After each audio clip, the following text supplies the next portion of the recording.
Hello, hello. Hi, Samantha. Hi, Stephanie. Welcome, everyone that's here now. Welcome, welcome, welcome. We got a thunderstorm going on. Just pray for the power not to go out. I don't think it will because it's just kind of going by us. Anyhow, I'm a little obsessed with my fairy here. Look at this. Do you see this little fairy? It's certainly coming from my candle holder, which I'm finding really interesting. Hold on. Oh, you can see it better. Let's see what happens. Well, by golly, it's not coming from my candle holder. It's not the camera, because maybe it is the camera, because I can't see it. So it's got to be how this is reflecting in the camera. It has to be. Nonetheless, welcome to the Fae. Welcome, welcome, and to all of you. Hey, Becca. How's everybody doing? I need water.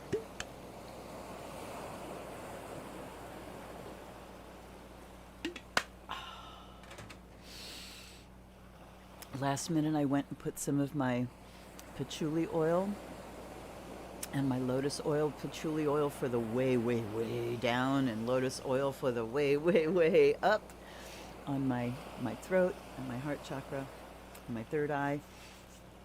The smells together are absolutely glorious. Okay, sorry. I'm having a bad hello to Lila. Hello, dear. Good to see ya. That's Dee, everybody. I've been having a lot of pain. Lots and lots of pain the last couple days. Low back, neck, and shoulders. So I appreciate and gratefully accept any good vibes, Reiki, healing light, whatever you want to send me to my neck and my shoulders. Hi, Lisa. Welcome to you. So tonight I've got two decks that I think are just going to be spectacular together. This is the Pagan Ways Tarot, and I want to say thank you to Denise for that, and my friend Denise. And thank you to my friend Sherry for this one. This is the Wicca Oracle. So always good blessings when I'm using gift decks. They just have that special vibe. But Pagan Ways has been yelling at me since all day yesterday. And so I got it out, the Vibe Tribe, I like that. I got it out today and was going to ask it about doing readings tonight. And I hadn't formulated a question. I just started shuffling and three of them came sailing out. And I laid them out and I read the answers in the book. And it was so bang on, like verbatim accurate to everything wrestling with right now. So I thought, yes, I mean, I was going to put this for tonight too, but the fact that it really, I completed the reading. I had 3 cards fly out, and then I just started off the top and did my 10 card, 3, 3, and 3, and then one at the end. And it was just incredible. Just incredible.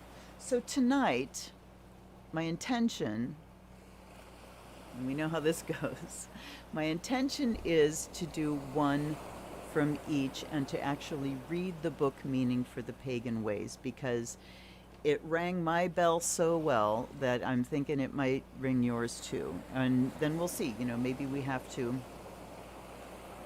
do more, like 3 tarot, but we'll see how it goes. Okay? We'll see. In the meantime, let's use a bell and bring ourselves into the present moment, eh? Hi, Sherry. This is the Sherry that I said thank you for. Thank you to for this Wicca Oracle deck. So, special decks tonight. All right, let's come on into the present here.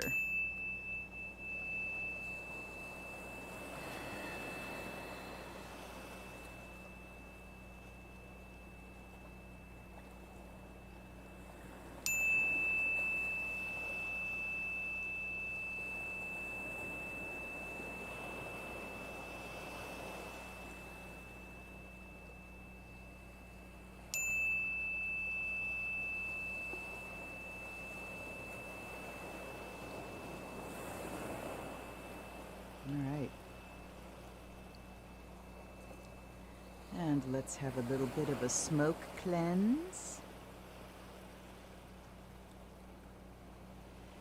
By air, may you, me, this space, these cards, our intentions be purified, and by fire, may all of the above be charged. May our vision be clear. And by water, may you be blessed. And by earth, may you be made whole.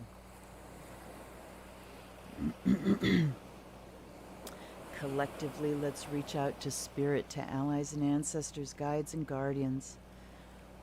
Your personal gods and goddesses, invite them into your space now. Come on in.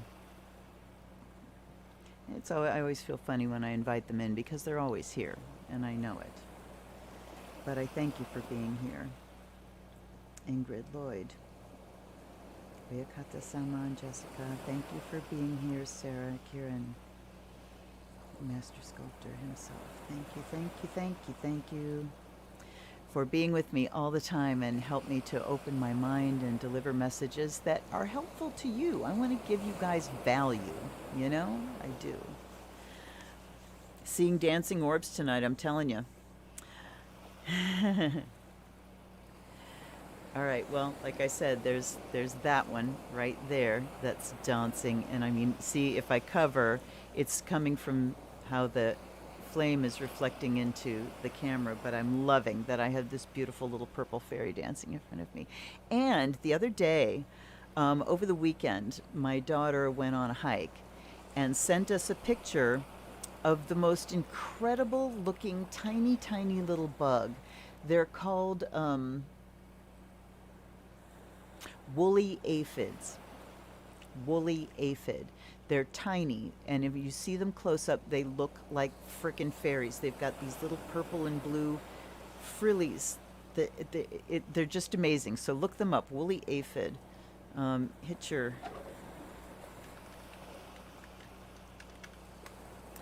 Look it up and click images, and you will have a treat. Unfortunately, they will suck your garden dry because they're aphids, but fairies as well. Maybe just leave them some brandy or something. Leave them an offering, and they'll treat you much, much nicer. Okay, so let's ground too. We've got in the body. Let's send a root down.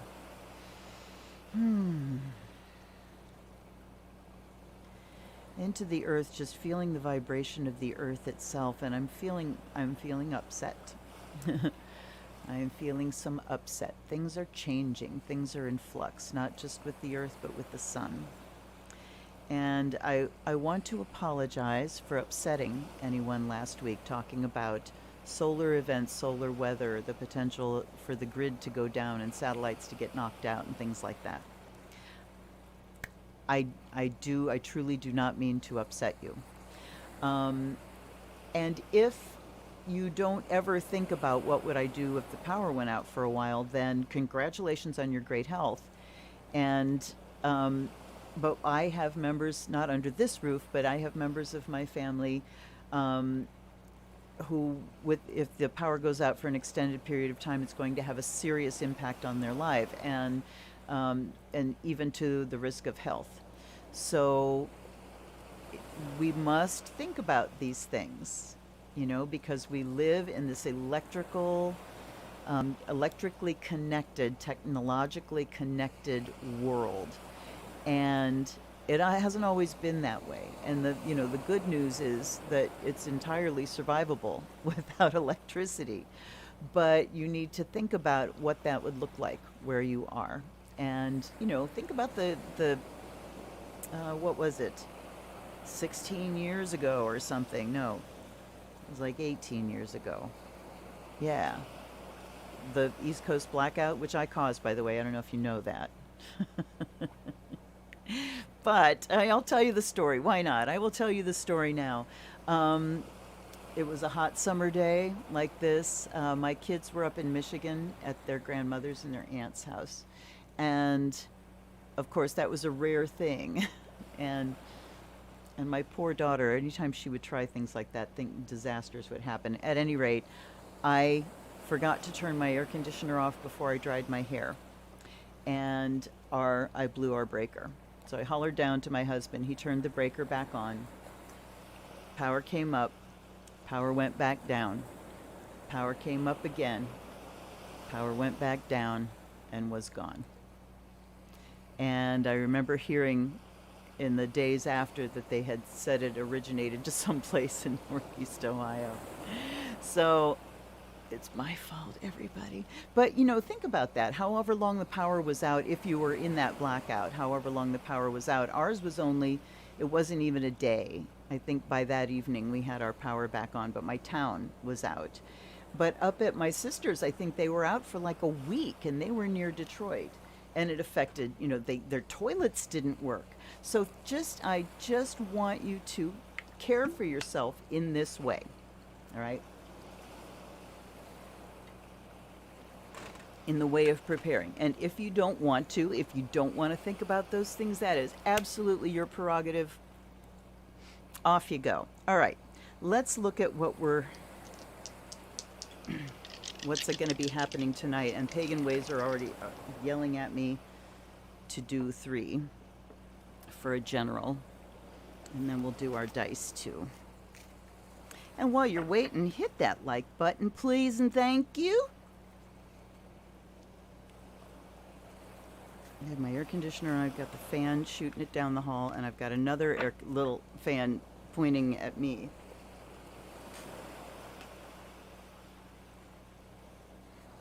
Which I just turned up. Because I decided to have a candle tonight, so it's warm here. Okay, there's the first one. The 4 of Wands, Harmony. And I'm going to take that as a signal and just go 2, 3. Whoops. All right. Harmony, nostalgia, and weird, which is the Wheel of Fortune. Ooh. Okay, now let's see what we got here. Sun, Capricorn, first house. Wow. Okay. So 4 of Wands, Harmony, nostalgia, and what did I do? All right, there we go. So the blending of creative energies, creating something together, is the 4 of Wands. Of course, Wands being a fire. In most tarot decks represents fire and creativity and the spirit. So 4 of Wands says we need to take our creative energies, make sure they're working in harmony with each other within yourself, and also if you're working with anybody else. But the 4 indicates stabilizing something. So putting something into a more concrete form, taking creative energies and putting them into a more concrete form. And this is ringing my bell already, because today I finally sat down and started planning on paper. I'm going to be making some changes, and I'd been thinking about them, but I finally started planning things on paper. So that's what it's saying. Make a more concrete, a more tangible plan for using and executing your creative ideas, using your creative energies. Nostalgia, okay. So harmonizing the present with the past. As you're using your creative energies, bring the past into harmony for yourself. Looking at nostalgia, grieving the old energies, you know, things, the lessons that you've learned. What grief is throwing away the leftovers, right? You get the lesson, and then the grief is shedding the emotional energy that's left over from the things that have happened in the past. And then 10 of the Wheel of Fortune there says that it's time. It is time for things to move. It is time for things to move forward. And we're not quite in Moondark yet. This is my phone app. So, yeah, this is, I think it's called Lunoscope. But check it out. This is my screen. I can see exactly what phase we're in. So we're not in moon dark yet. That will happen tomorrow night.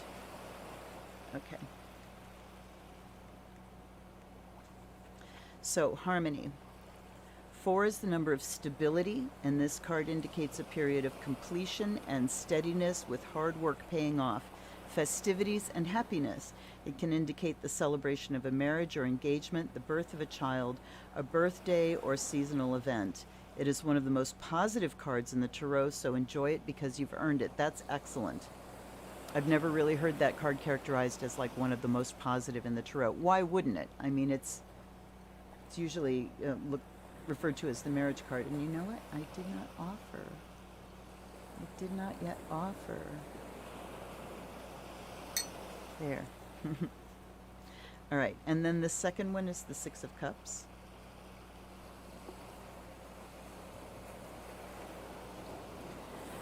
Perhaps because of pain and insecurity in the present, you are remembering the past as being happy and beautiful. Enjoy the memories, but recognize that what has gone cannot return. Instead of wallowing in nostalgia, use the knowledge you've gained from the past to accomplish your ambitions in the present. So that's what I said. You extract the juice from the memories, and then you let the detritus go away, because you can't go back. You know, you need to move forward. So you need to extract the positive from your experiences in the past so that they can that can infuse the present, and then you leave the rest behind. You may need to capture the joy, spontaneity, and enthusiasm you had then in order to enjoy what you have now.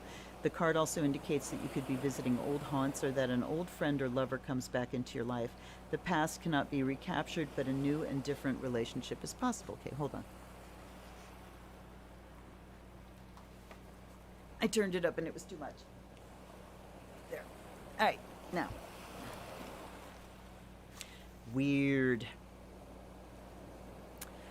Weird brings positive, sudden changes in your circumstances, even if they might not seem like it at the time. You might lose your job only to find a better one, leave one relationship and meet someone who makes you happier, for example. This is a good time to take risks, as they're likely to pay off. Chance meetings and events can favor you. Make the most of it, as things can change again. So the chance thing, think about the Wheel of Fortune. You know, sometimes it looks like a roulette wheel, so there is that element of chance. Don't take it for granted or get cocky. Change is the one constant in life, and weird brings us the wisdom to accept it. All things have their season, and all things pass, as a card of organic change. Weird asks you to accept responsibility for the choices you've made and the circumstances they have brought you to. This can be a period of self-discovery when you begin to understand the patterns in your life. So it does indicate things beginning to move, things moving on this week. And that's always good news. I have been personally feeling pretty stuck, like some pretty stodgy energies going on, and a lot of stuckness. So this card says it is time now, you know, things are now in the moving mode again. So let's go to the Wicca Oracle and see what this one has to offer. We'll just take one here. And we'll look at the, okay. Oops. And look what we have here. We have a wheel. We have the Fates and their Wheel of Fortune, spinning that wheel. And look at the Wheel of the Sun that we have here. So, the Sun in Capricorn says self-expression must be structured, that we must take responsibility for the light that we're here to shine. Sun in Capricorn is responsible, is driven, motivated. Yes, the word ambitious comes in too, but there's nothing wrong with that. You know, ambition has that little vibe of hierarchy to it. You know, I want to climb and get over other people. That's the way it feels to me at any rate. But we're talking about motivation here. And you can look at ambition just as something that has a target. You know, I want to get someplace in my life.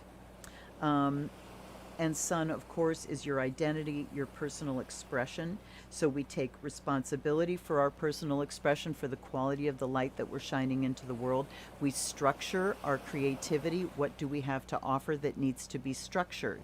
And first house is immediate. First of all, there's that Aries vibe to it. There's that kick it off now vibe.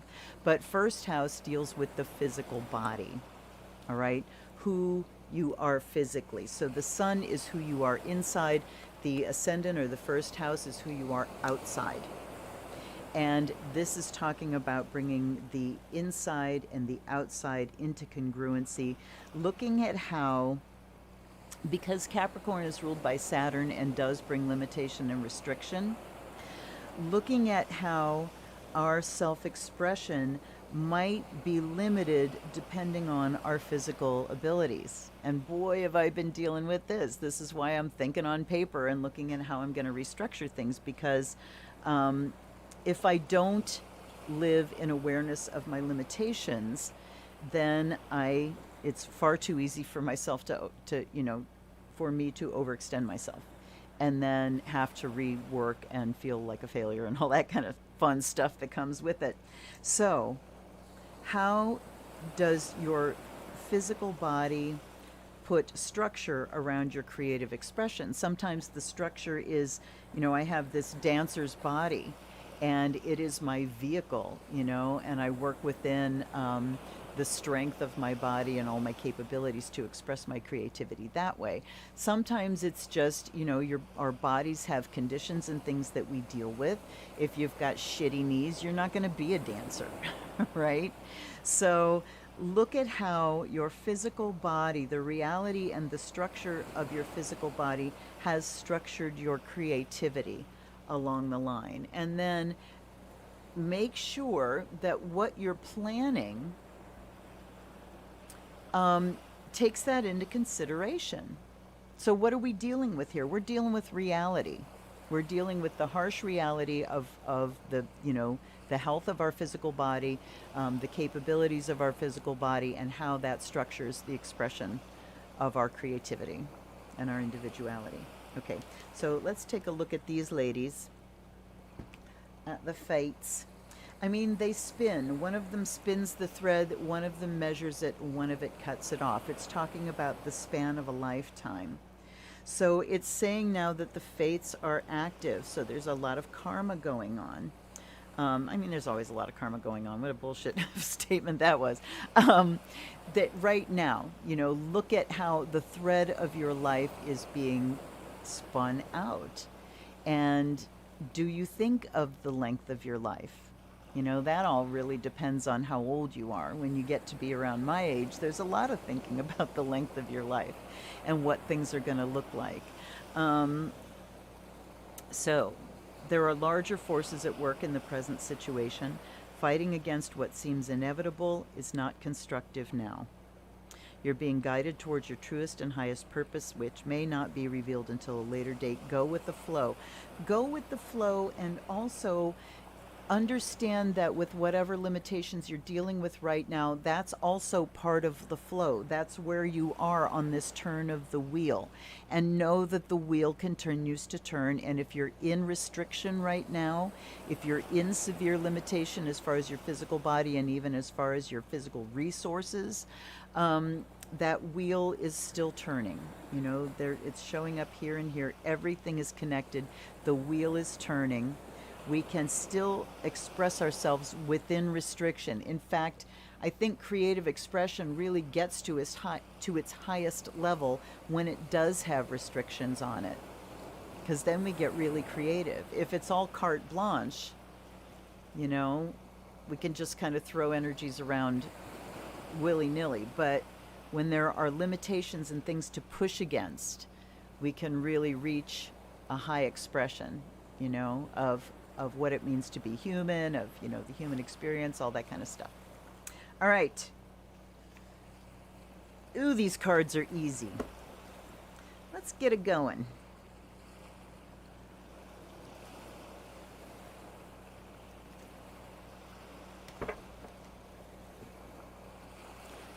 All right. So here we go with our Cancers, and I've got 3 shooting themselves out of the deck already. So this is the way we may be going. We have 9 of Cups, 6 of Wands, and Princess of Swords, and these say, what did I do with that? Okay. Abundance, victory, and Imbolg. Okay. This one wanted to come out. Interesting. This is also the card of Imbolg. All right. So Cancer. All right. Abundance, victory, something is coming to birth here. Something is coming to birth this week, and we've got the Cancer new moon on Friday. So what are you bringing to birth? This is energies to take advantage of here. All right. If you haven't thought yet about what you would like to kick off on the new moon, think about it now, Cancer, because there's abundance of energy, abundance of resources. Summertime is such a great time for spell work because there is such abundance to draw on. And it makes our spells really juicy, you know? So I'm looking at this and thinking you certainly need to be doing spells with cherries. Cancer, for sure. And then look at the sunflowers here. Victory. All right. So something really hits its stride this week, Cancer, or there's just that feeling of I finally got there. And Princess of Swords. Okay, let's look these up. Like I said I would. This is often called the best card of the minor arcana. Okay, you just said the Four of Wands was the best. Okay, 9 of Cups. Well, yes, the Wish card. I mean, come on. Traditionally entitled the Wish card, or just happiness. All is going well for you. Relationships, emotional fulfillment, health, and material success. You feel you are where you belong. You can take satisfaction in what you've achieved, celebrate, and look forward to the future. Be careful that you don't get too carried away with material pleasures, though, and don't take everything for granted. You still need to work to keep it. And it's not really material pleasures here. This is a water card. It's cups, so it's water. So we're talking about the emotional enjoyment of those pleasures. This card also assures you that if you are doing worthwhile work, you'll be taken care of. You may never be rich, but your needs will be met. Okay. I'm looking at messages now. Yes, Samantha, I agree with you. And I want to say, too, the lag tonight is really long. So if you make a comment, like Samantha did, refer to what you're talking about, because I'm sure to have forgotten it by the time I read your comment. All right. 6 of Wands. The key word of the 6 of Wands, key words are victory and success, and it is the minor arcana counterpart of the Chariot card. I can understand that. This achievement hasn't just fallen out of the sky, but happened because you worked hard, overcame problems, and surmounted obstacles. You've applied your strengths and talents to reach your goal, gaining acclaim, recognition, and maybe even fame. However, you'll need to keep working to stay at the top. Be proud of what you've achieved. Let it spur you to greater heights, but don't let it go to your head, or you will sow seeds of future defeat. This meaning is looking pretty broad here. So let's just say that we're on top of things this week. Now let's look at Princess of Swords. It's weird because they put swords first in this deck. All right. Oh my God, this is long. The young Princess of Swords embodies a powerful rush of energy and excitement. You're full of new ideas. Though this is only the planning stage, she encourages you to get moving and follow your dreams. Ask yourself how you use the inspiration of Breed. Don't get so bogged down in minute details that you fail to move forward, or get so carried away with wild and unworkable ideas that you fail to do your research. Talk with others who can help you, but use the power of words in a positive way. Be fair and honest. Admit when you're wrong. Don't engage in gossip or hurtful comments. This is often described as the messenger card. Okay. think of Breed and Imbolg and what that holiday is about. Breed, or Bridget, is the master smith. She's a poetess, she's creative, she's an artist, she's a healer, she's the goddess of the forge. You know, she's a smith. So talking about smithing your ideas, you know, putting your ideas into form. So there's a lot of creativity available for you this week, Cancer. And then if we look at this Imbolg card, fascinating. Something that has been coming for a long time is about to arrive. Give full attention now to any dream or wish that has long been hidden in your heart. So back to the wish card here. For the time of auspicious beginnings is here. Okay. Well, auspicious beginnings for Cancer on a Cancer new moon. What more could you ask for? Okay.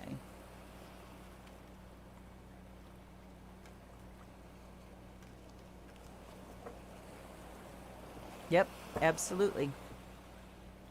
Absolutely. I have discovered with these Wicca cards, I almost look at them in like a cartomantic way, you know. And that opened the door to them for me. All right. And what do I mean by that? I mean, rather than literally the, this is what the card means. It's like that Imbolg card meaning new beginnings rather than, you know, the Imbolg. But it's all part of it. It's all part of it. And yes, this is also, if you think about 6 months from now, you're in January. Yes, you're in January.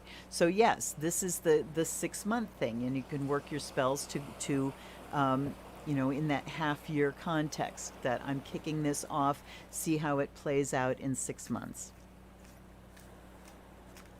And you know, we tend to think of spells as being kind of self-contained and self-limited, that, you know, I do a spell and it's going to, for this week, and it's going to affect this week, but it's really, when you change stuff in your brain, it changes everything from then on. So, Samantha, you're absolutely right about that. Okay. Oop, this one wants to come out. For Leos, and we get Ostara, the Queen of Swords. 9 of Pentacles and Midsummer. Ooh. All right, Leo. And then we get the Ring. So we're talking about commitment here. And 9 of Pentacles. Look at, with Cancer, we had the 9 of Cups, which is the wish card.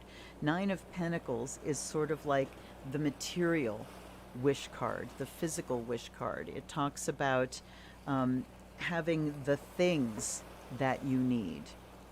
9 of Cups is focused on happiness. This is focused on stuff, the surroundings, the context, the infrastructure. So Ostara, there's a springtime feel here as well, which is an Aries vibe, talking about getting things started, kicking things off. I'm noticing the harp here, talking about music and the arts. And just, I'm really vibing on the yellow for Leos. Okay. And then Midsummer is the bright light. All right, let's go reading. I like the way this deck puts the court cards as the Wheel of the Year. All right. She says, Queen of Swords falls under the influence of the spring goddess who brings rebirth to the vegetation cycle of the earth. Hold on a minute here. Okay. Here are the powers of imagination and positive thought to bring things into being, which is one of the first principles of magic. Use the powerful creative energies that surround you now to shape your future and manifest your vision in the world, but always be true to your ideals. This can be a time of great insight with inspiration coming from unexpected sources. This card is particularly fortuitous for poets, bards, and writers. So again, look at what you're trying to express here, Leo. And what was standing out to me is making sure that you stick with your ideals. and letting those shape what you do. You know, why, let the why you're doing it come out to the front this week, Leo, and then let that why shape how you're doing it. Let's look at the Nine of Pentacles.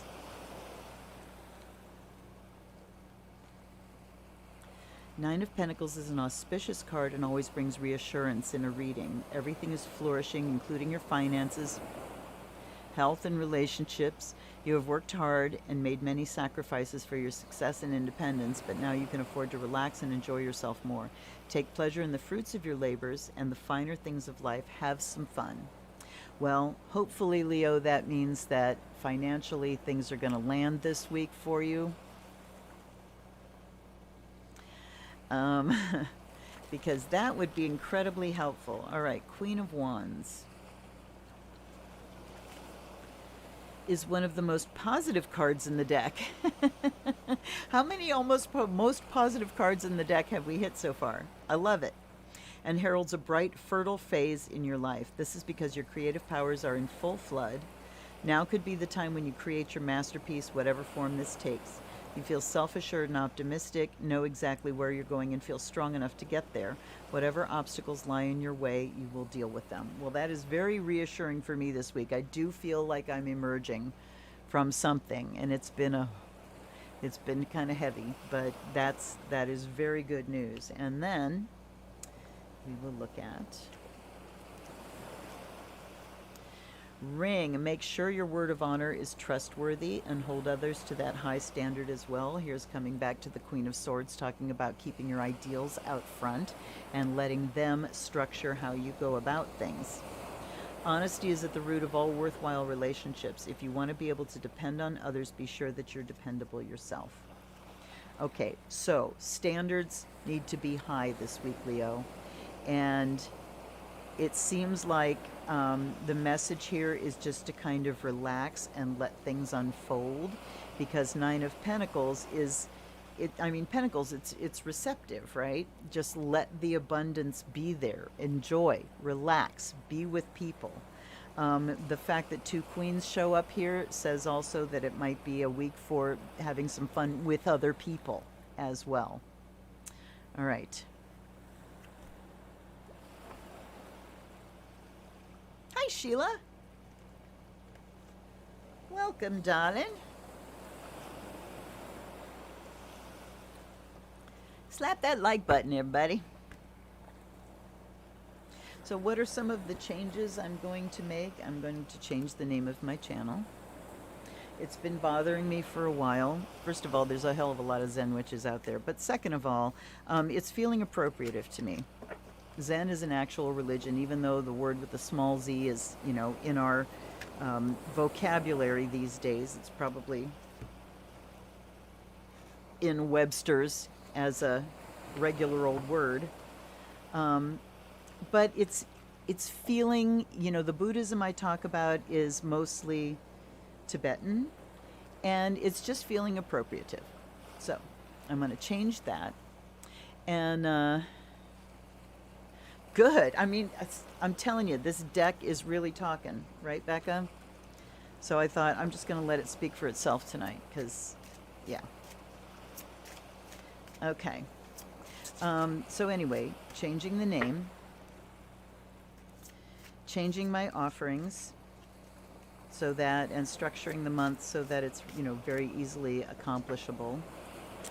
Then, and I need to do that because I would like to start including Instagram and TikTok. And it's just hard for me to go there because it means working on my phone, not something I'm fond of. All right, we got 2. So, Virgo. Virgo, what do you get but worry? Lol. All right, and I'm noticing, all right, for Cancers, we had the 9 of Cups. Water sign for a water sign. For Leos, we had the 9 of Pentacles, which is an earth sign. For the Virgos now, we have the 9 of Swords. So what I'm getting from that, all these nines coming out, is that yeah, we're right before the new moon. We're at a point where things culminate and then we start again. The cycle resets. We're at the point of the cycle resetting itself. So, okay, worry, and then we get the universe and the star. Wow, Virgo. All right. The Nine of Swords, this is a big, long meaning. The Nine of Swords is a card of anxiety and inner anguish, sometimes called the dark night of the soul. Your thoughts revolve in fruitless circles, and you are tormented by fears of all kinds. You may be plagued by nightmares and evil premonitions. This may stem from being diagnosed with a serious illness, experiencing the death of a loved one, financial difficulties, job loss, or other stresses, real and imaginary. That's pretty broad. This sounds closer. Your mental state is magnifying things out of all proportion, running various pessimistic scenarios in your head. You can run away from an exterior threat, but you can't run away from yourself. Don't let fear immobilize you. All right. Do your fears relate to something that might happen or something that has already happened that worry will not change? Stop seeing problems that don't actually exist. Some people call that borrowing trouble. And make a plan of action to deal with the ones that do. They may not be as bad as you think, and this mental self-torture is certainly worse than any real physical pain or loss. If thoughts and intentions are sent out into the universe, you may be attracting the very thing you fear. All right, I'm going to stop there because I want to stop short of victim blaming here, particularly when it comes to those things that just sort of wander through our minds. We don't have choice over every thought that we think during the day. So yes, when you find negative tapes running in your head, old patterns running, it is your responsibility to recognize those as quickly as you can and talk back to them and turn them around. But you're not responsible for the fact that they wander through your mind in the first place. All right? Habits exist. So I want you to just acknowledge that this pattern is going on, that Virgo does it so very naturally, and just bring it into consciousness so that you can do that, so that you can talk back to it. And how do you talk back to it? Is this happening? Is this actually happening? Do I know this is going to happen? Did this just happen and I can't do anything about it? I just need to kind of grieve it and let it go. So putting it in a context, putting your fears in a context of reality is the first step. All right? And the universe next to it says that, yeah, we're really making a mountain out of a molehill. The goddess depicted on this card holds a circle, which is a symbol of wholeness, continuity, eternity in the absence of time and space, which is magic. As it signifies what is complete and unbroken, it also represents deity and everlasting love. However, the circle can be divided, halved, quartered, or separated into degrees, but far from representing dissolution and imperfection, when these fractions are contained within the circle, they signify the balance and harmony of such divisions, with all the lessons of the four elements integrated and in equilibrium. Within the circle, opposites, such as day and night, summer, winter, god and goddess, opposites, are not absolute, but each gives rise to the other reconciled in the circle of unity. It's a card of perfect harmony and happiness as you connect to the universal flow of life. So here, Virgo, it's saying step into a bigger context this week. That you're operating in the context of your life, your small life, your ego, all right? But if you step into the context of the greater, the context of humanity, the context of your life, the context of, from now to for the rest of your life or whatever, fears are going to change. That's a bigger perspective, and the fears can shrink that way. So look at how you can step into a larger perspective here when your own little personal fears start winding and grinding on your head. All right, the star.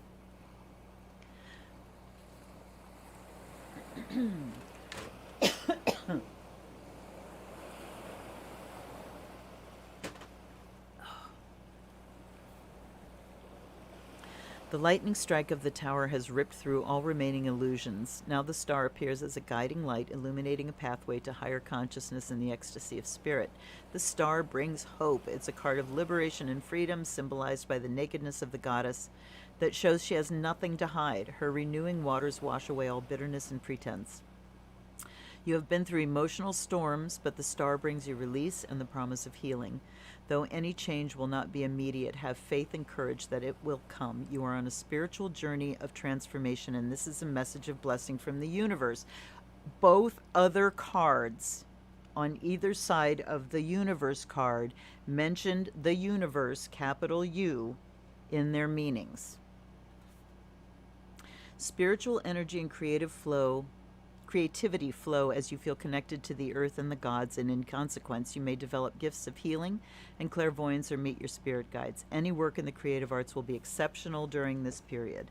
So Virgo, it's time for you to get your fears into perspective this week. Whatever specifically you're afraid of, look it in the face, get it on paper, get it into a bigger context, and watch it shrink. Okay, this is where you can morph those fears into something manageable. Now, over here, we have fire, or is that Beltane? That might be Beltane. No, it's Letha. Okay. It's, all right, Midsummer was here. This is Letha. All right. So, take advantage of this time of empowerment to do work that will advance your goals, both magical and mundane. Your personal charisma is strong and your fiery warmth will attract others. Community connections thrive as you share common ideals. Okay.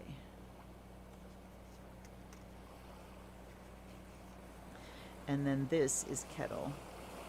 Time to light a fire under the situation and get things bubbling. Think about what you want to accomplish, what you wish and hope for, then make a solid plan of action to take the first steps towards that desire. So everything here, look at all this big energy. The universe, a card of fulfillment, completion, happiness. The star, a card of hope and connection and guidedness. And this is this great creativity. And Kettle saying something is bubbling away for you here. But the first one out is fear and worry.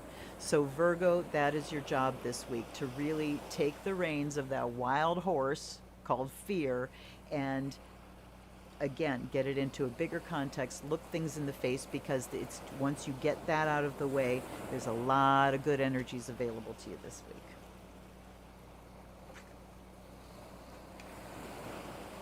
Hey there, Kelly. Thanks for checking in, my dear.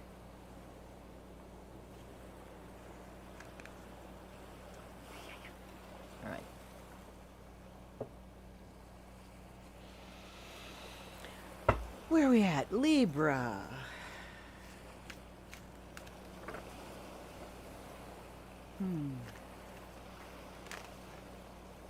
Here we go.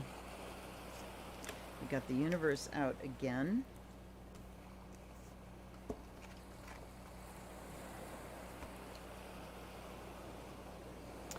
Ooh, okay. They want me to do this.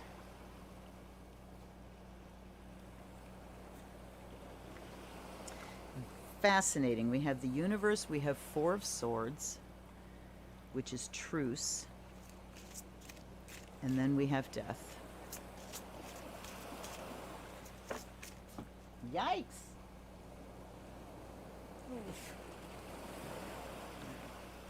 We're gonna, they're saying take it off the top. All right.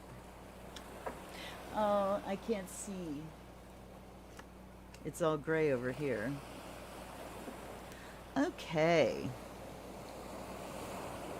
So again, universe we just read, it talks about harnessing all of the elements together. A card of completion, culmination, happiness, positivity, power. It's an empowerment card. You have all of this available to you. And a card of accomplishment, because remember that the magician also has the elements, but he's got the symbols of the elements in front of him. So he's using these symbols and he's kind of learning to manipulate them. When we get to the universe, there are not just the elements or symbols of the elements, but the creatures of the elements.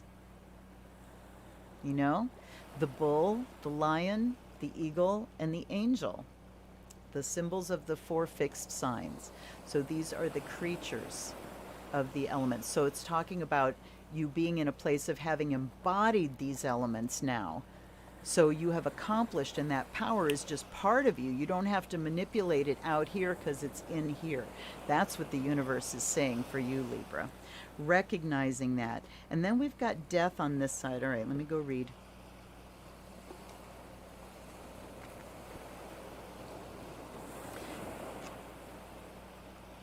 I may have already said this out loud. I don't remember, but this deck puts the major arcana at the back of the book.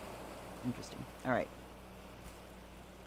Death signals an end, an absolute transition from one state to another with no possibility of return. Final change is what death is. We experience many deaths in our lives as various stages and experiences end to make way for new phases and experiences up until to the ultimate transformation of physical death and rebirth. Death initiates change. Death ends something, so something else can begin. Death represents a sudden and unexpected change in which one phase of your life is coming to an end so a new one can begin. And, you know, in the context of these readings, when we're looking at a week's time, something in this week comes to an end or needs to come to an end. So we're not talking about these big, you know, sweeping life changes for every single Libra. As with any death, there can be a period of mourning and sadness, but if you resist or try to deny it, it will be distressing and protracted. Within the pagan tradition, initiation is a very real death and rebirth process that fundamentally alters a person. The old self dies so that a new self may be born. It can be very painful as the old self is stripped away and the birth pangs of the new self are felt. All right, then let's look at truce. And I got to move my fan again. Hold on.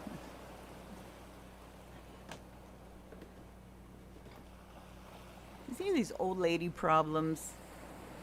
You get the fan where it's hitting me, you know, when it kind of goes between me and the heat sources here.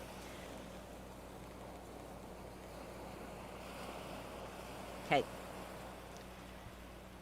You've had a traumatic time, but this card indicates a period of calm, a stepping back during which you should recharge your physical and mental strength and reassess your priorities before returning to the fray.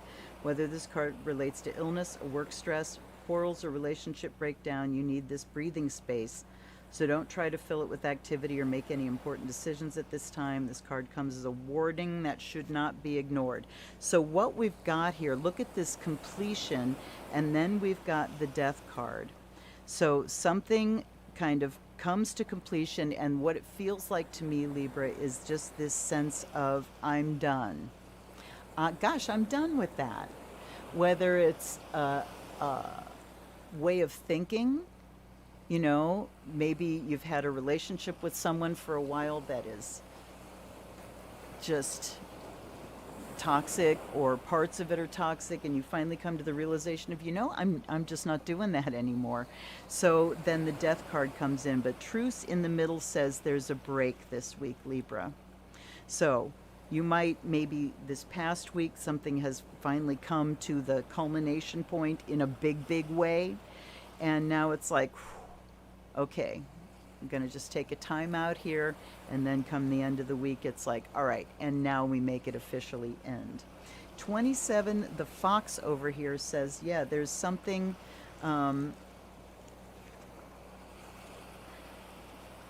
there are opportunities for gain, but do not be tempted to act in an unethical or dishonest manner. Use your intelligence to find the best way to achieve your goal without cheating or taking advantage of the weak. So this kind of brings in an energy that maybe this is what we're sort of done with, is being taken advantage of.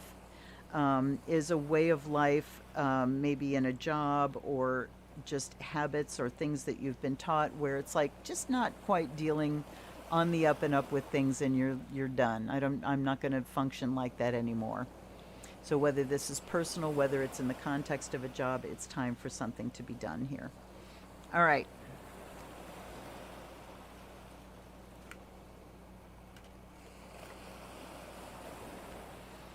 Okay, well, how are we done? Okay, we're only a third of the way through. Woohoo! I gotta start going a little bit quicker here, or I'm gonna be here till frickin' 11 o'clock. All right. Scorpio. Here they are. We've got the moon, balance, bounty, and a fourth one came out. We'll figure out what that one means. Yeah, Scorpio's being greedy. All right.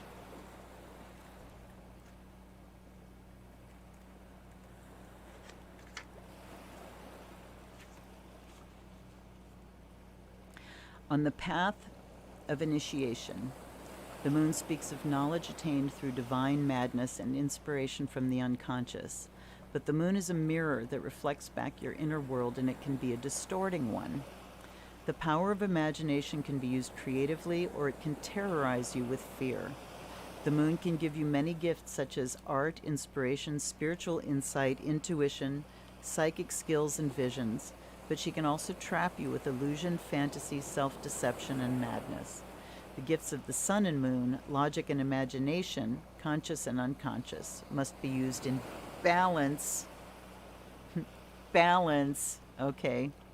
These are connecting in a very interesting way tonight. In a reading, the moon can indicate deception. All right, I'm going to stick with that first paragraph here. It's a time to turn away from outward concerns and look inward. It can bring psychic awakening, insights, dreams, visions. So certainly time to be womping up some big magic, and particularly the moon, which rules this new moon in Cancer. Scorpio, be planning your magic now. Be planning on how to bring things into balance. And Six of Pentacles is bounty. So let's go to these real quickly. 2 and the 6. The 2 is about balance and change. Issues surrounding work or financial insecurities may seem overwhelming at the moment, making you feel stressed, moody, and burdened. You may be struggling to get a business off the ground. Okay, blah, blah.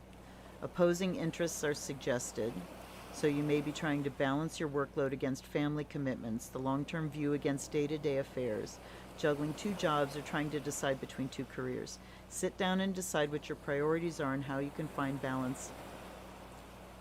How you can balance the conflicting demands on you. If you're adaptable and patient, you'll find a harmonious solution. You'll need to be flexible as things are in the process of changing, so rather than fighting it, go with the flow. And that's what the moon says too. To really be in your feelings here and not like swept away by your feelings, but be very in touch with them, which means being in your body. Being in your body, in your intuition, in your third eye, Scorpio. Let that really inform what's going on this week and your decisions as you bring whatever's pulling you in opposite directions into harmony. 6 of Pentacles. The key word for the 6 of Pentacles is bounty. Though as depicted on the card, the relationship between the giver and the recipient is not an equal one. It can suggest you have an unexpected windfall as someone steps in to help. However, the gift will not come without strings attached, and your benefactor will want something in return. On the other hand, you might be the wealthier giver helping others. This could be with money or your time or expertise. Don't ask anything in return. Do it unselfishly without conditions. So maybe, you know, the balance of financial power is one of the things at issue here.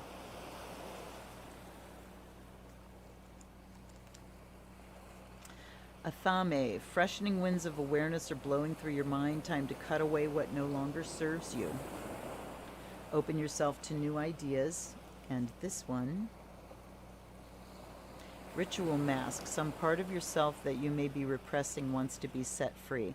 Look within and see what alter ego needs to come to the surface. So, okay, this blade, I'm seeing it kind of like cutting open a chrysalis so that you can remove the outer and let the inner shine forth. That's what the moon is saying as well. Let the inner be manifest. And then we've got the Fool. This brings a new beginning, Scorpio. So for this new moon, you really got to deal with the old emotional stuff and clean out. Clean out and bring things back into balance. Bring the balance of power back. And then we're cutting away whatever is is keeping vision clouded, is what I'm seeing. Like with this mask, I'm seeing it. This is where we need to clear away, see things clearly, process the emotions that go with it, and then we get a true, refreshing new start. That Fool is feeling like refreshment. This new moon is definitely feeling like a big reset for a lot of people, because it is in Cancer, and because the past year has been so heavy emotionally, and it's not over. I mean, think about all the things that are going on now. We've got, a lot of disasters and tragedies. We've got cyber attacks happening all over the place. We've got mudslides and hurricanes, and the world everything is in flux. Everything's changing right now. And this is what makes it so difficult, is change can be upsetting. All right, we've got there and there. For Sagittarius, let me get the Fool out again. Queen of Cups, her fest. We're talking about harvest there. Justice and the Fool.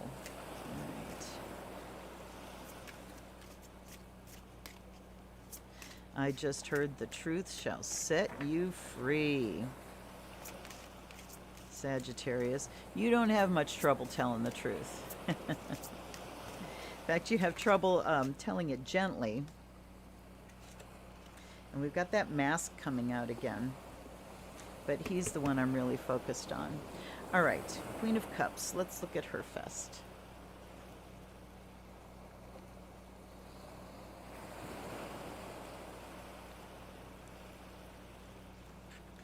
I'm getting there. She sits between land and water, practicality and emotion, balancing both. Like the High Priestess, she's connected to the world of imagination and the unconscious spiritual forces that underlie life. But she is able to manifest them in the physical world, bringing the harvest to fruition. When she appears, she calls upon you to demonstrate love and true compassion in order to help others. You must trust your intuition rather than what others tell you or what logic dictates. Though you need to empathize with those in need, be careful not to blur the boundaries and lose yourself in the process. Not a lot of fear there, Sag, depending on other placements, because Sag is a fire sign. Fire signs don't have a lot of trouble taking care of themselves, Okay. So the harvest, so she's reminding us, as the Queen of Cups always does, that you've got to be tuned into your intuition. And then we've got Justice and the Fool. What phrase did I say I was hearing then? Truth shall set you free. The figure of justice embodies the natural laws of the universe, which are immutable. They cannot be appealed against or set aside. Trying to resist them will create only suffering. The Justice card appears at the halfway point of the major arcana and reflects the fact that the universe maintains a perfect balance. Every action causes a reaction. This can be expressed as the karmic law that states that all deeds, whether good or evil, carry the seeds of their own justice. Karma, I love the way that is stated. Every action carries the seeds of its own justice. Okay. Karma does not apportion blame. Illness, for example, is not a retribution for sin, but simply means that your past thoughts and actions are shaping your present, and you will reap the consequences of your present thoughts and actions in the future. One of the earliest lessons the Fool learned, look how these keep connecting to each other. Oh my God. Was that you attract whatever you focus on. If you focus on illness, you attract illness. If you fret about poverty, you will attract poverty. I'm not going to go there. If you give out negativity, you'll get negativity in return. If you live abundance, you will attract abundance. What it is really here, you're not attracting it, you're noticing it. It's all around you all the time. Positivity, negativity, illness, health, it's all there. It's all present all the time. But if your mindset is on illness, you're going to notice illness. This got a little too close to blaming the victim for me, to saying that you're causing, so I want to step away from that and just say that what you focus on grows. What you focus on in your mind is what you will see outside of you, because that's what you're looking for. That's your frame, right? That's your frame. Okay. What you think you will become. This tells us about the importance of the purest of motives in the thoughts, deeds, and energies we send out into the universe, because they will return in equal measure. And this is the action of justice. To know this is to be empowered. It may indicate a difficult choice with far-reaching consequences. All right. So, this is why it's important to be aware of your thoughts so you can talk back to them. So when you catch yourself in a negative mindset, instead of going into superstition and going, oh shit, I stepped on a crack, I'm going to break my mother's back. Oh shit, I thought about illness, now I'm going to get sick. See what I mean? This was just that step over the line for me. So you want to catch yourself and say, okay, yep, I'm not going to go down there. Turn that around, purify those thoughts, send them on. So we had the mask here too, talking about revealing, but then we have the horned god. And the fool, we already looked at the fool before. Oh yeah, the fool's at the beginning of the book. You may have been feeling as though everything familiar has lost its color and meaning, leaving you restless, discontented, or even ill. You have an overwhelming conviction that you need to seek out exciting new horizons in order for you to become more fulfilled and truly alive. This is a call from the universe. Ready or not, powerful forces are at work in your life, with a period of chaos painfully breaking down the old order so a new one can emerge. The Fool is a totally free spirit, open and spontaneous, Sagittarian as hell, which is something you've lost. He asks you to take a leap of faith without worrying what other people think. All the great innovators and visionaries of the world have been called fools by the less daring. Courage, risk-taking, creative expressions are needed to renew your life. All right. And then... I keep putting my books on the wrong side. All right.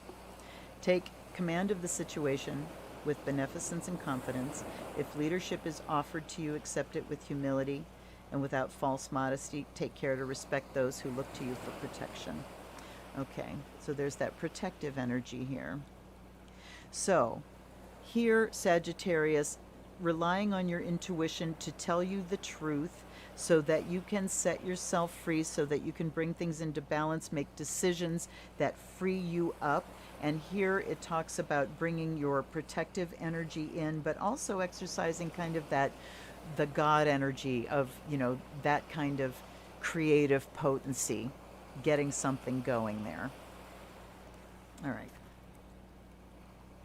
These are feeling a little bit disjointed for me. So...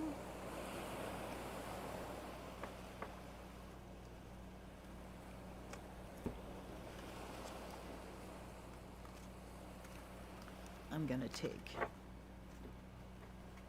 So I'm going more intuitive than just reading. All right, here we go. Ooh. Capricorn. Holy moly, look at this. Look at this. The Star, the High Priestess, the Chariot. All right, Capricorn, this is where you step out of your comfort zone. All right? For you this week, Capricorn, this is loud and clear, folks. For you this week, Capricorn, it is not about seeing is believing. It's about believing is seeing. All right? You've got to tap into your intuition. You need to be operating from your inner self, from the subtle energies, not the concrete, from the kind of nebulous. High Priestess is all about what's inside, and the Star is guides. It's what's outside, but it's that subtle, the subtle energies. All right? And the Chariot talks about getting things moving forward, being the master of your fate, steering the way. All right. Well, we read the Star, so it was talking about hope and happiness and this wonderful energy that you're bringing in, liberation, release and healing. And the High Priestess is a card of mystery that represents a link in the subconscious mind, the inner world of the self, that cannot be accessed through the intellect or waking consciousness, but which is only revealed in dreams and symbols. Its hidden workings shape the underlying personality and responses of an individual. Okay, now is not the time to act, but to retreat, think, and meditate. So, this week, Capricorn, backwards is forwards. This might feel like, you know, your way forward is like the goat. Just, I don't care how steep it is, 1 foot in front of the other, just 1 foot, 1 step at a time. And they've got to be practical steps, and they've got to be tangible steps. This week it's saying that the way forward here is by going way in. Go into your belief systems. Drum up that belief in miracles, right? The belief in your own intuition, the belief in your guides, the belief that when I believe something, it turns out that way, right? Faith, not something Capricorn's really good at. Capricorn is seeing is believing. Capricorn is fate, not faith, you know? It's, I'm just doomed to have it happen. No, when you plug into faith and belief, you can really start directing those subtle energies. So yeah, make a wish, pack your bags, and get ready to go. Absolutely. Absolutely. But it is through dealing with the internal that you are going to move forward this week, Capricorn. I do want to look at the Chariot.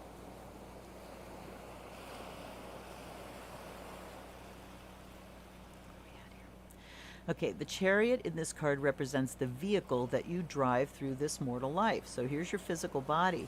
The reins are in your hands, and you are the only one who decides where to go. You have the free will to follow the path and be happy, career off it and crash, or sit where you are and complain that life is passing you by. Your success or failure is determined by the choices you make, and only when you accept this will you have the strength to overcome the obstacles you face in your journey. The horses of the Chariot symbolize duality, two opposites standing side by side but balanced and pulling in one direction. They represent each of the inner conflicting opposites that pull you one way and another without you being aware of why you do not feel in control of your own fate. You know why you don't feel in control? Because you're in conflict with your inner belief systems. Your outer, you know, what you're consciously saying you want needs to be aligned with your inner. That's why you feel like there's conflict. Okay. The charioteer is constantly balancing them to drive them forward according to his will. Take a good look at who you are, what you believe, and where you're going. Harness your will and awareness so you can move forward consciously instead of repeating the same unthinking patterns. But see, this is saying you've got to connect with those unthinking patterns. You need to access those unthinking patterns so you can reprogram them. That's the message that's coming through here, Capricorn. You will have the power to achieve something extraordinary if you do. All right.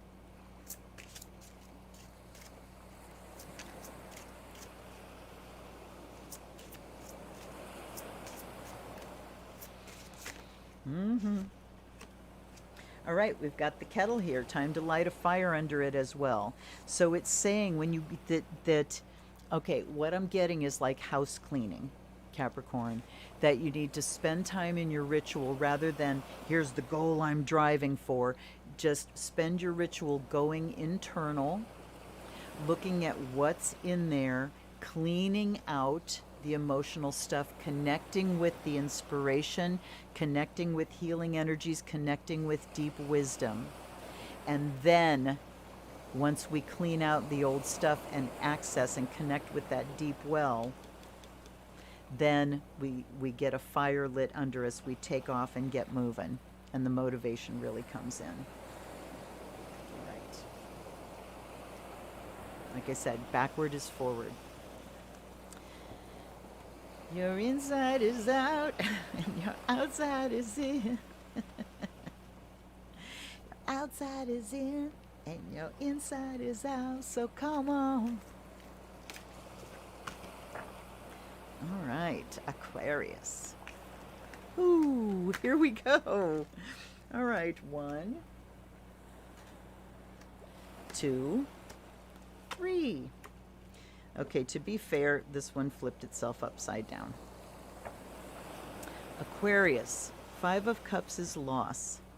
The Moon, an adventure upside down. Oh boy. This one wanted to levitate. Here he is again.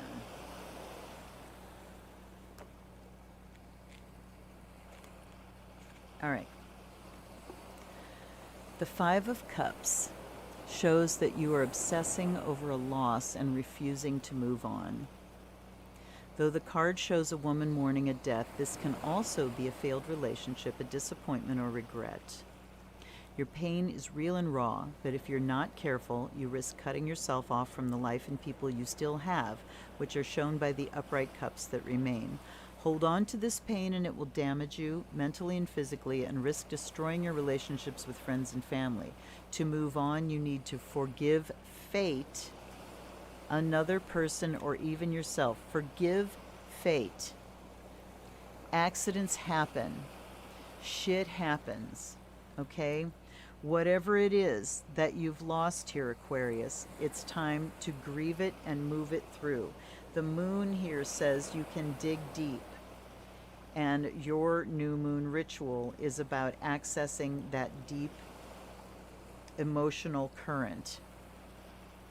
The sense that I'm getting here, for some of you at least, is that whatever is at the surface that is representing loss is connected to a deeper sense of loss. So you have an opportunity here in grieving one thing to move some more deep-seated emotional energy through. And then we have the Knight of Wands reversed.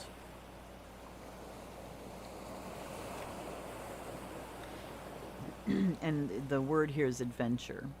The reversed card tells you that it is time to grow up.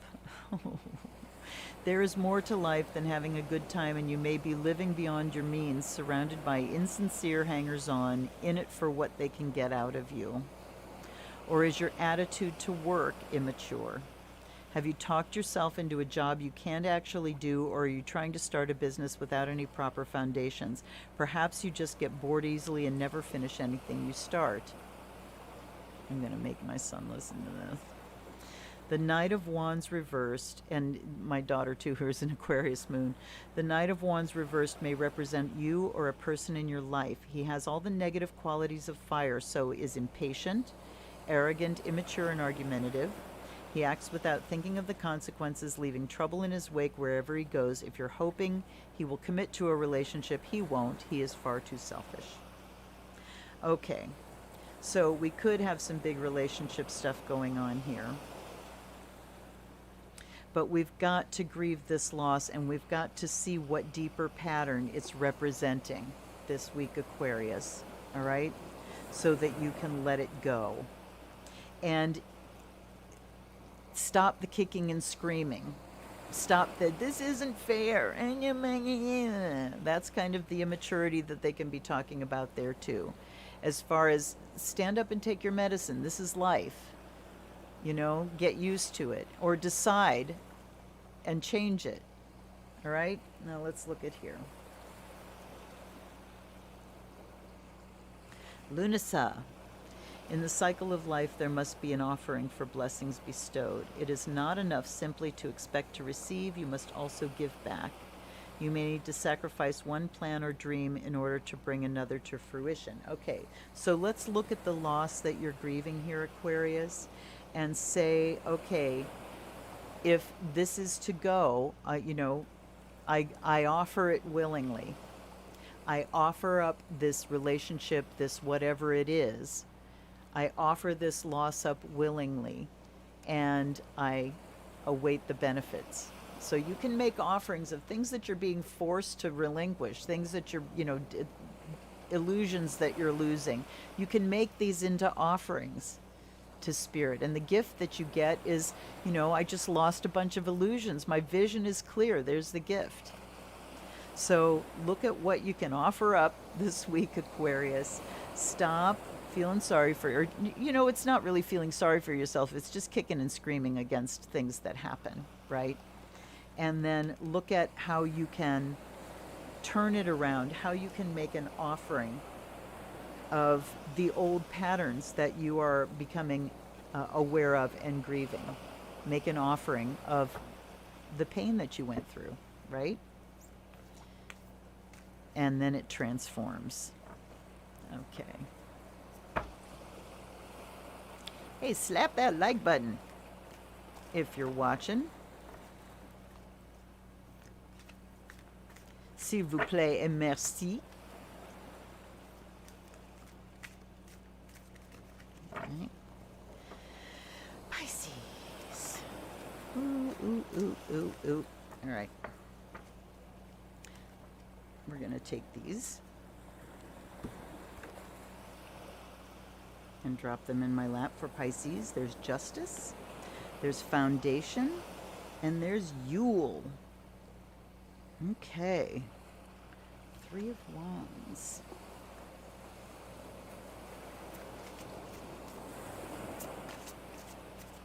So Justice, we're talking about cause and effect there again.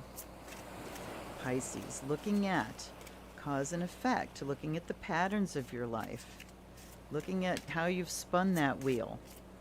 If it didn't take you where you want to go, spin it the other way. Oops, there we go.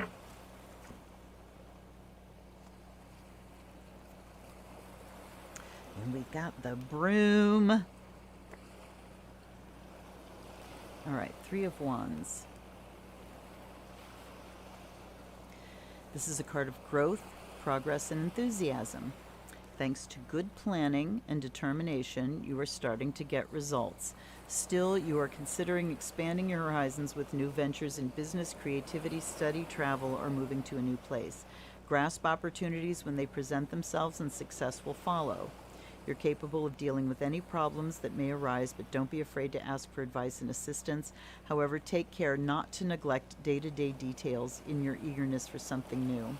It's also a promising card for making a new start with existing relationships or for founding a family. So the 3 of Wands is the ships come in card. It's the fruition of plans. And it says, Pisces, that this is the consequence of the things that you've done. You have laid the groundwork. You have taken action. And the consequence of that is ships are coming in and you're seeing results. Then the Queen of Pentacles.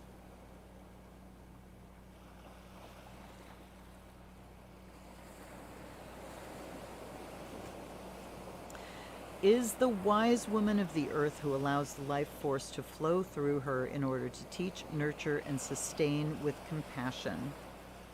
Hers is the path of spiritual enlightenment through faith in the abundance of the universe. She shows us that in caring for the environment and the people around us, we nourish ourselves. Her appearance is an auspicious sign as she brings well-being, security, and plenty. She has the ability to shape the substances of the world in order to give birth to dreams. So she is Yule. What happens at Yule? But the sun is reborn. Whatever has been deep, deep asleep is reborn. So whatever you are manifesting here, the plans, the things that you've executed, the decisions that you've made that are coming to fruition here, this is a rebirth in a bigger sense and in a more personal sense. There might be something external here that is coming to fruition, but the Yule card here says that something internal, deeply internal, is coming out into the light again. So this week, Pisces, your inner self, your beliefs, your deepest dreams, your hopes and dreams, those deep things that just lie deep inside you underneath the surface can come out into the surface this week. The Broom here says it's time to sweep some things clean. So I'm thinking that you sweep some things out of the way to make way for the new that is coming in. Something in your life is no longer welcome. It's time to sweep it out the door. Act with honor and honesty to rid yourself of whatever may be holding you back from happiness. Do a bitch and sweep. This is something we used to do way back when I ran a women's temple.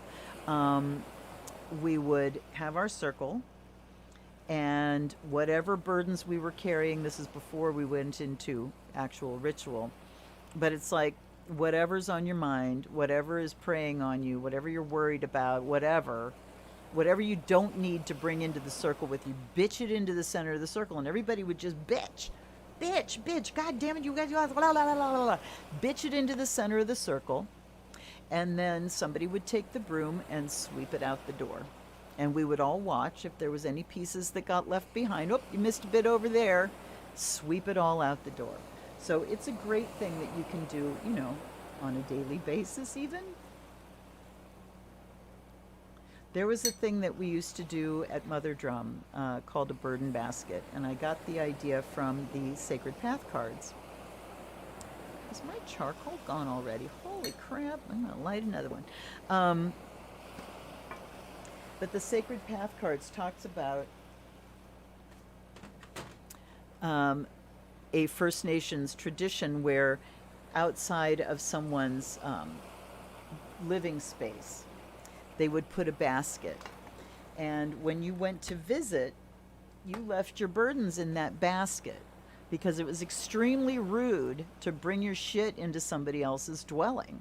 So your, you know, whatever emotional crap, whatever hectic energies, whatever, you know, park it at the door before you come into somebody's thing. And then the other part of that was you reclaim it before you leave, because it's equally rude, if not more rude, to leave your shit there for somebody else to deal with. So, yeah, so that's there too. Pisces, time to clear, time to let that little spark that is lying there waiting to manifest, sweep a clear area so it can come through. All right. Where we at? Aries. Way my Aries is at.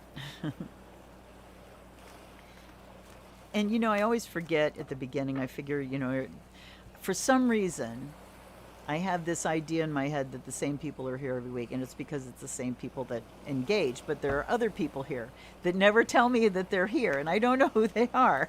So I should tell you, you know, that these are meant for entertainment purposes, and that in doing general readings, I can't get that specific because there's a lot of you out there. And to look at your sun, moon, and rising signs and see what rings your bell. And also to remember, if somebody else is reading, if you don't, you know, say I'm reading Sag and you don't have that as one of your big three, but it really rings your bell, you do have Sagittarius in your chart. You do. Oh, okay. Ooh, shit. So we got strength here, Aries, upright, and then we have foundation and abundance reversed. Okay. Interesting. Wrong book. Strength. This is a card about inner strength. It shows a young girl dressed in white, symbolizing purity and higher spiritual awareness, and three beasts representing physical prowess, passion, sexual energy, and animal instincts. Okay, that's four things. I guess they all represent those things. She does not have or desire power over them, but works in union with them. Inner strength can only be achieved through understanding and accepting your wild nature, bringing it into consciousness, and using its positive aspects while taming its negative qualities so that you're not driven by destructive impulses, Aries. Fears and passions.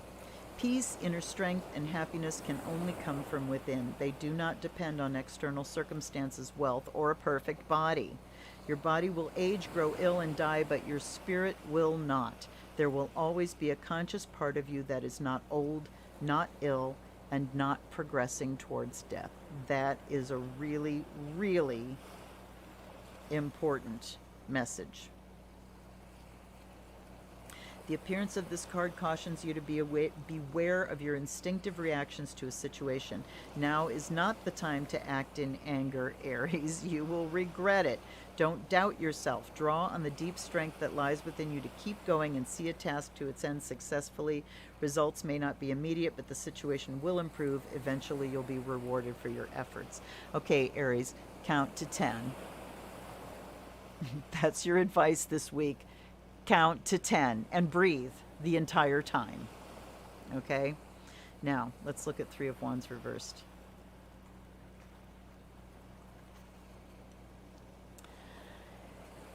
This indicates delays, dissatisfaction, and frustration owing to a lack of proper planning. So this is consequences of just going boldly ahead, Aries, like you do. You know, it is one of your strong points and one of the reasons we love you.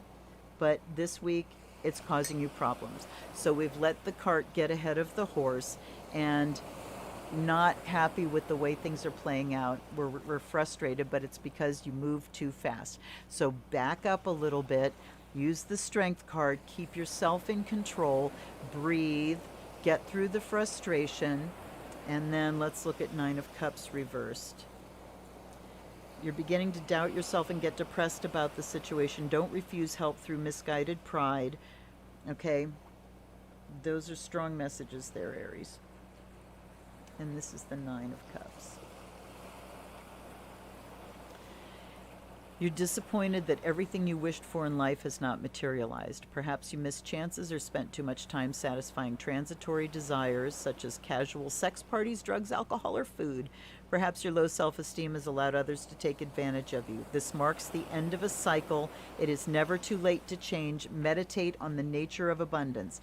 All right, so deal with these frustrations this week, Aries. Just deal with them in your body, but don't lash out to other people.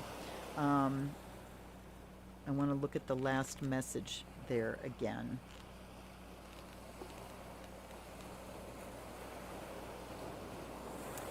At the end of a cycle, it's never too late to change. And the Imbolc card comes up here saying something new is about to be born. It's ready to be born. You just need to be able to work through the frustration and anger here over things that are not working out the way you want them to. As soon as you deal with those energies within yourself, things shift and change and something new gets born. All right? And look, it's a new sheep. Maybe one of these is a new little ram, Aries. Okay. Two more. Aries is you, Sherry. All right. And, you know, Aries is cardinal fire. Cardinal reacts in the now, right now. And fire is hot-headed. So, you know, Aries, I don't know where we'd be without your passion and without your pioneering spirit. But you can be a little too hard on yourself when things don't work out the way you want them to. And you run that angry energy through your body. That's the energy that needs to be transmuted, because anger, when a boundary has been crossed and we're expressing anger in order to set that boundary, that's very healthy and healing. But when we're just angry and lashing out, it robs. It takes energy from you. Okay. Now we've got Taurus. Eight of Wands reversed. Action on its head. And Imbolc is out again. And then we've got the Knight of Pentacles, which is practicality. Well, that's your buzzword, Taurus. For sure. All right, let's look at Eight of Wands reversed. So things are slowing down for you this week, Taurus. You feel like you want to go, go, go, but things are not going to let you do it. Things don't seem to be moving at all. You may have lost your enthusiasm, or perhaps you leave everything till the last minute and try to complete your tasks in a hasty panic. Or do you flit from one enthusiasm to another? You want success, but without the work and commitment it takes to achieve it. The reversed card also warns that the arrows of love can turn to jealousy. You may have jumped into a relationship too quickly and now the shine has worn off. So we just need to look at where you're being too hasty. And, you know, more haste, less speed. Isn't that what Gollum said? More haste, less speed. So haste is hurry up without focus. All right? And so it slows you down because when you're being hasty, you make mistakes. You fuck up when you're not watching your steps. And let's look at Princess of Swords again.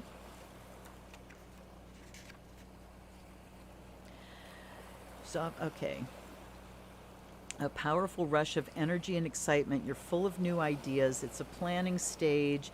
This is inspiration. So she's Imbolg. So we're talking again about that fire of inspiration, having a project, having something you wish to create sort of burning inside of you.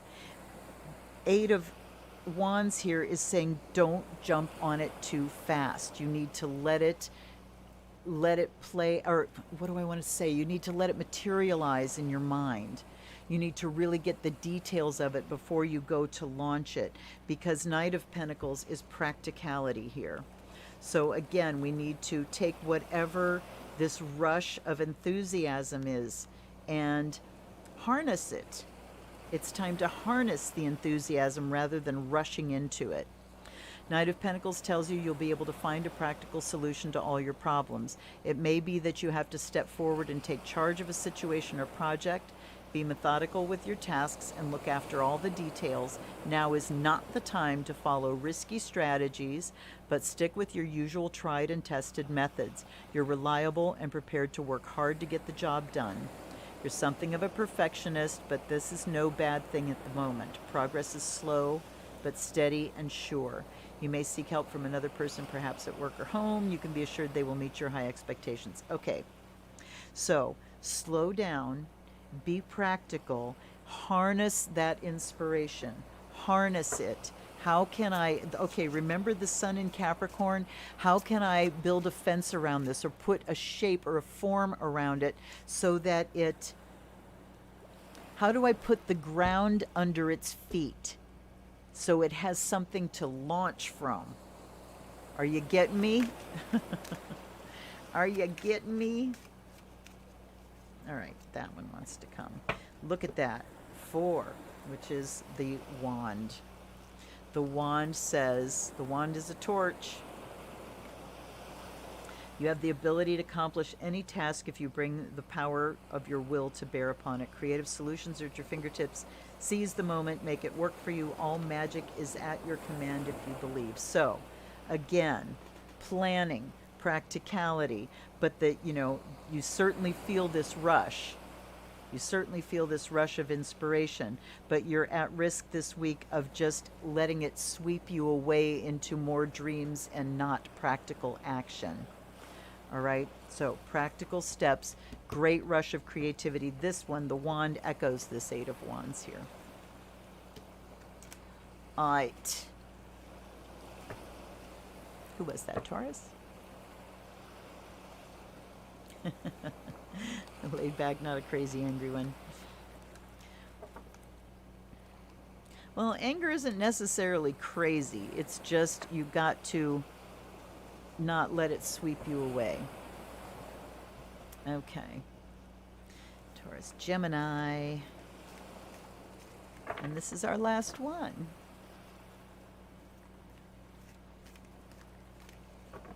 All right, the Geminis. Oop.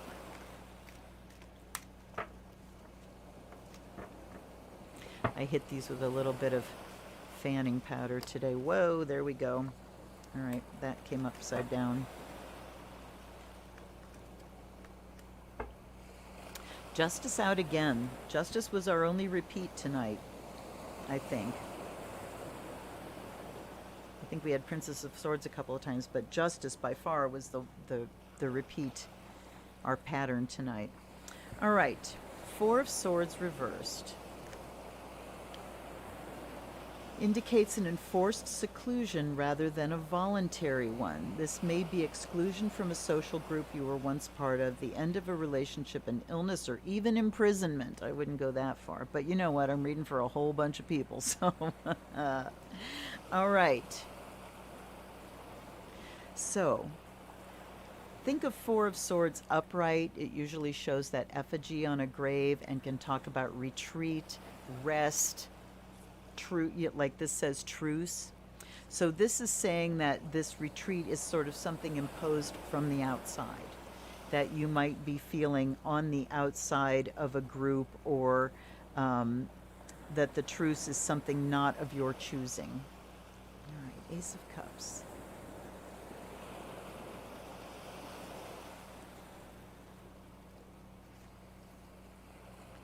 This card is about pure love. When it appears, it brings an opportunity for deep emotional and spiritual fulfillment.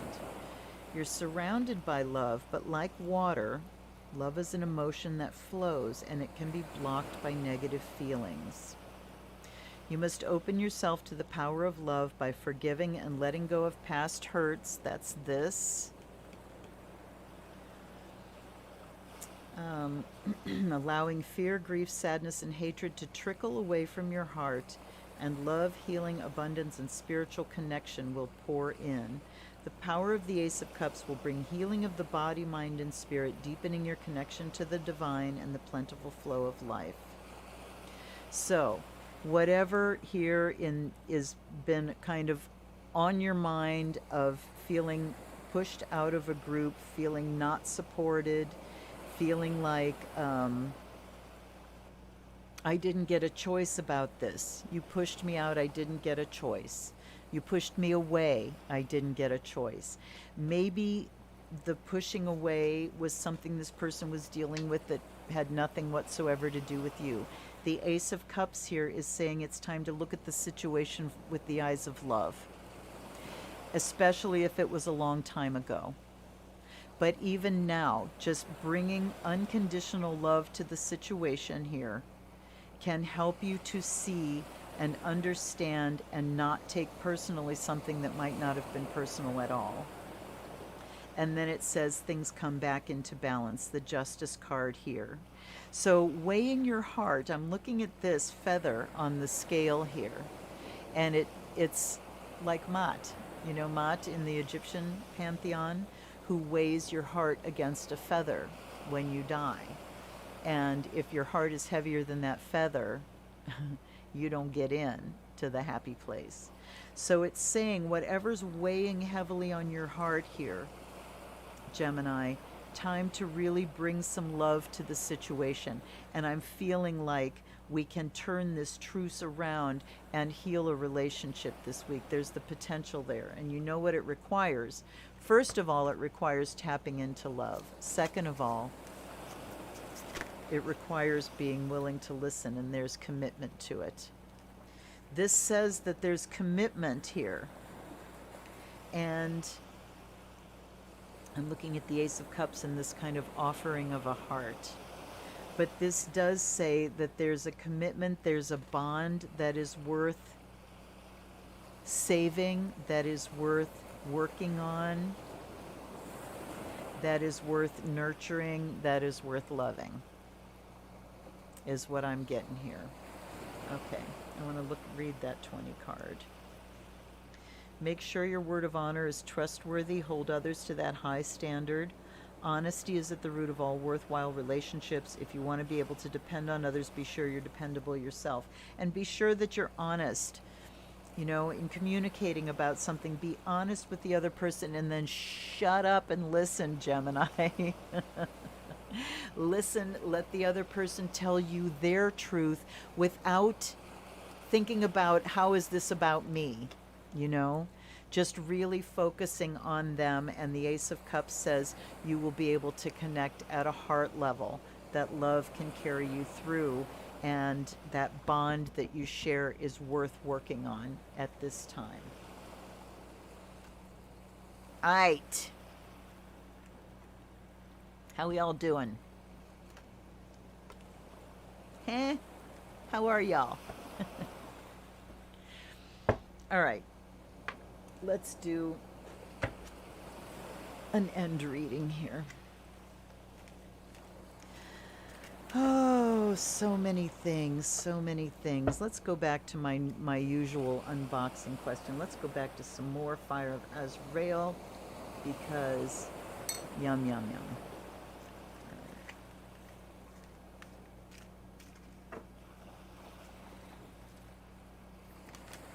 Whoop, there goes one. Discontent. Whoop, there goes another. Stalemate. And whoop, there goes a third. All right. So my usual question when I do unboxings was, how do we go from mere surviving into thriving? And, you know, we've got a lot of duck and cover kind of stuff going on right now. And in particular, I'm of course thinking about the pandemic. Delta is now the predominant variant in this country. I'm checking, you know, my county and the one that I'm right next door to all the time. My county had one new case in the last week. County next door to me, which is much more populous, had like 6. So I still wear my mask into stores. But the Delta variant is coming on, folks, and we've got a big swath of the population that still is not vaccinated and not going to be. So let's look at where we go from here. So we have discontent, stalemate, and challenge. Wow. All right. I think this is going to be a 6-carder.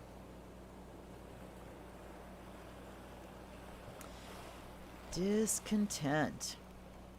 Yeah. Well, I mean, we've been living there for such a long time. I think a lot of discontent comes from, you know, we were looking at, oh, thank God we're out of the pandemic. We got vaccinated. It's all over. But it's not over. It just keeps grinding along. And even, you know, we're going to have a great summer this year, but not the way we're used to. You know, our town's little 4th of July thing that it does was really nothing. They said, oh, we're having a Heritage Fest this year. No, they didn't. They just had some bands at a couple of stages and, you know, no vendors, no street food, none of that kind of stuff. And nobody was there. So it was like, we're still not back. And there's this discontent of just this grinding on that we're going through. The 4 of Cups represents a lack of emotional fulfillment. You're dissatisfied with your life. You may feel bored and uninspired at work, or there may be unspoken resentments within a relationship. You might feel generally unwell or depressed. Oh my God, you guys, depression has been so bad. It is tempting to try to relieve this disappointment with an affair or excessive indulgence in pleasures. Ouch. But this will soon pall, and you will be disgusted with yourself. You are out of touch with reality and indulging in fantasies, focusing so hard on your disappointments that you're turning your back on the cup of happiness that is already present. Each day, tell yourself 3 things you're grateful for, such as your children, your friends, being alive in this moment, and able to feel the sun on your face. This card tells you it's time to ground yourself, go within, reconnect with the Ace of Cups, and find your purpose again. And here's my happy. This weekend, for the first time ever, all 3 of the children that I gave birth to are going to be together. I'm going to be with all 3 of them. And it's the biggest happy ever. Okay, so the next one, 2 of Swords, stalemate. So we have to deal with our dissatisfaction, our grinding dissatisfaction. And we have to deal with it so it doesn't turn into depression. A quarrel has reached stalemate and an uneasy truce is declared because both sides are equal and unyielding and neither can win. Oh shit. You may just have to agree to disagree or go your separate ways. Oh, I know what this is talking about. This card can also suggest internal conflicts in which you try to avoid facing the truth about something, someone, or a relationship. This is not the answer, as any problem will only grow if ignored, as will the inner turmoil it creates. Step back and think logically about the situation so you can make a considered judgment. So yeah, 2 of Swords. Think about the blindfold card there. So the stalemate here, I mean, I'm thinking politically here, of course, that we've just got these 2 sides that can never work together. And I'm waiting for the one side to realize that you cannot work with these people. So that's another cause of dissatisfaction. Then we've got Seven of Wands here. All right. So we've kind of got dissatisfaction internally, discontent within ourselves. And then we've got stalemate. So we're kind of at a rock and a hard place with external things as well. Challenge. Seven of Wands is about taking a stand. If you've achieved success, you must expect competition and challenges to your authority from external sources. Draw on your courage and passion to fight for what you believe in, and despite the odds, you are likely to succeed. This is what it takes to be successful. However, be sure the cause is just, as there's no point in making trouble for its own sake. You might come to realize you no longer want the things you've been fighting for, and that the price is not worth it if it doesn't bring you happiness. So, all right. Yeah. So, stand up for what we believe in, but make sure that what we are fighting over is worth fighting for, is what we believe in. So, between the discontent and the stalemate, we have the Lady. So, to relieve this discontent in the inner and break this stalemate in the outer, the Lady here says we've got to bring the energies of the goddess to bear. We have to bring the mother into the mix. We need to nurture ourselves and, nurture ourselves internally to the point where we're more resilient in dealing with other people externally, but also so we can bring our best selves forward and our compassionate selves, and the part of ourselves that says, how can I nurture this into a positive thing? How can we make this into a positive thing? We have abundant resources. How do we transform this? And then the bridge between the stalemate and the challenge is the Ten of Pentacles. Tradition. Okay.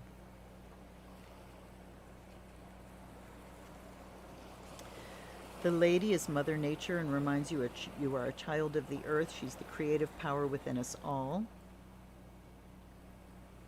This card speaks of the wisdom in recognizing all the cycles of life are equally valid, that all the things have their season. This involves recognizing the time to act and the time to wait patiently for things to mature. So again, bringing the goddess's long vision to these circumstances, bringing nurturing to whatever we're struggling with internally, bringing nurturing to whatever we're struggling with externally. Then Ten of Pentacles, between stalemate and this challenge, standing up for what you believe, is tradition. Okay. Okay. Oh, boy. All right. Tradition, bridging here. The stalemate, one of the stalemates we have politically is these people that want to take us back to tradition, which means oppression. To, a traditional way, which really wasn't a tradition, it was a dogma. Traditions are living, breathing, celebratory things. Dogma is just, this is the way we do it, and you don't question it. So, we want to challenge these traditions and what needs to change. We need to challenge the traditions, and we nurture the ones that are living, breathing things that are worth celebrating. We change them so that they're inclusive, so that we're not celebrating things that are just racially unsupportable. It's like me and 4th of July. I have a real problem with that holiday, especially when they're finding, mass graves of Indigenous children. Anyway, so these are the things that we need to challenge. And now the bridge here between the Lady and traditions, practicality. So we can be free here to create new traditions, to look at how we're changing the names of sports teams that are horribly racist. We can change these traditions. It's not going to hurt anybody to change these things. Look at how new traditions have been created, and a generation down the line, nobody knows that they weren't there forever, So stop, we're in a stalemate with people that are just stuck and unchangeable. I don't know that we can shift that stalemate. What we have to do is stand up for what we believe in, recreate our new traditions so that they do reflect our beliefs in unity and equality. And we do this through practicality. What is practical? What's going to help people? That's what our new traditions are founded in. And then over here, We have a crow. We have a raven. There is a time for grieving, and to deny it is to prolong it in many cases. Find a safe time and space to mourn your losses. Then rise above them as the raven flies and see the bigger picture, for blessings may accompany loss. Raven is the sacred bird of death and endings. The raven brings the message of time passing. The leaves fall, the nest is empty, there comes a season for contemplation of loss. This is loss of old traditions. Okay? The raven's wisdom is that all things must pass and that clinging to the present is useless. Understanding the cycles of life makes acceptance of change easier to bear, as well as making each moment precious as it passes. All right. So, whatever changes, we still have memories, but memories change too.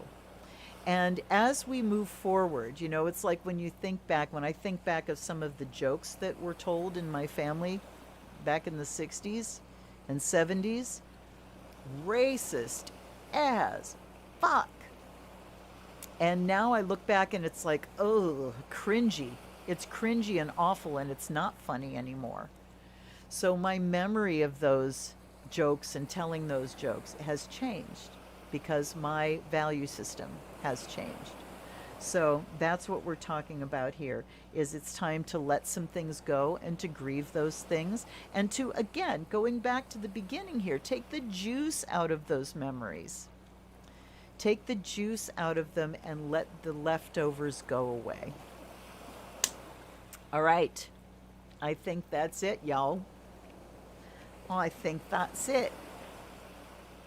I'm so glad you came here to hang out with me. This has been really fun. And as I start restructuring things, the things that I'm really anchoring in are my live streams. I'm certainly going to keep doing those. I do want to, I think I may launch my first Friday night spell circle this Friday. And I'm thinking, here's what's flipping around in my mind. What do we have here? Water, King of Cups. I am thinking that I may just do 2 ritual lives per month. One a prayer circle, and although, I don't know, we'll see. Maybe I can do one every week, alternating between Saturday and Friday. One is the prayer circle, one will be a spell circle. I'm working on it. I need to get my shop. I'm opening a shop on Store Envy. That's going to take a little while to get together. I am thinking about actually taking my Patreon down for a while. It hasn't really panned out for me, and the exclusive content takes a lot of my time, and I would like to offer that to a wider audience. So those are the things I'm thinking about. I am so glad that you were here. If you would like to book a private reading with me, there's a place to DM me below to get that done. If you would like to support my work, you can either join Patreon at the initiate level and send me $3 a month just to support me, or you can send me a tip or a donation down below. There's a couple ways to do that as well. With unboxings, I was doing Monday and Friday, but I'm looking at now, I would really like to do at least 2 Astro Snacks videos a month, maybe 1 a week, and just do unboxings as I get new decks, because I just don't have the money to keep up buying decks right now. So if you want to send me a deck so I can do an unboxing, hit that wish list down below as well. All right, you guys, thanks so much. Where are my boxes? Thank you so much for being with me. Take it easy. Take care of yourselves. Enjoy your summer. Enjoy your new moon. I think I'm going to say right now that I will be having a new moon ritual on this Friday night. Okay? So look on, you hit the bell notification. Just subscribe, hit the bell. You'll know when I'm doing a live stream. All right? I love you guys. Take care. Blessed be. Zenwich. Bye-bye.